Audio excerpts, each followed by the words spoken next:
দাদা বিমল পাওয়া যাবে? হ্যাঁ পাওয়া যাবে। কত দাম? 5 টাকা। 5 টাকা? কি লাগবে নাকি? হ্যাঁ লাগবে। এত দাম? দাম তো হবেই, বিমল বলে কথা। তাহলে ফাইন্যান্সের ব্যবস্থা আছে? হ্যাঁ আছে। ডকুমেন্টস কি লাগবে? ডকুমেন্টস লাগবে, তোমার আধার কার্ড লাগবে, ব্যাংকের অ্যাকাউন্ট লাগবে, আর ডাউন পেমেন্ট তোমার 1 টাকা। নাম কি? নিয়ামুল হক। আর ডাউন পেমেন্ট 1 টাকা। এই যে 1 টাকা ডাউন পেমেন্ট দিল আমাদের দাদা, 1 টাকা ডাউন পেমেন্ট। এই যে রাখলাম পয়সাটা।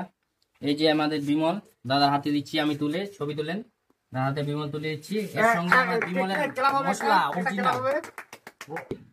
এই যে দাদাকে দিলাম বিমলটা, বিমলের সঙ্গে একটা দারুণ গিফট দিব। এই যে একটা মশলা বিমলের সঙ্গে মিশিয়ে খাবে, এর জন্য মশলা। আর দাদার এই ডাউন পেমেন্টে যে 1 টাকা, কিন্তু ওর 4 মাসের কিস্তি হবে 1 টাকা করে।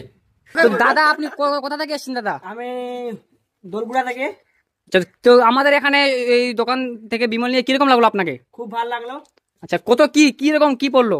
এখানে ডাউন পেমেন্ট 1 টাকা দিতে হলে কিস্তি হিসাবে মোবাইল বলছি কিস্তি হিসাবে বিমলটা পাওয়া যাচ্ছে। তো আমাকে খুবই ভালো লাগলো। এখানে কিস্তি হিসাবে বিমল পাওয়া যাচ্ছে। বিমল নেওয়ার জন্য কোথায় আসতে হবে, লোকেশন একটু বলে দিন। এটা হচ্ছে তোমার হরিরামপুর থানার মধ্যে পড়ে, মহেন্দ্র রাস্তা দিয়ে সোজা চলে আসতে হবে, মেহরাপুকুর রাস্তা দিয়ে দোলকুড়ায় একদম মেন স্ট্যান্ডে ক্লাব বোর্ডের সামনে আমাদের দোকান। এই যে দেখতেই পাচ্ছেন, দোকানের নাম হচ্ছে আসাদুর বিমল শপ। এই যে দোকানের ওনার।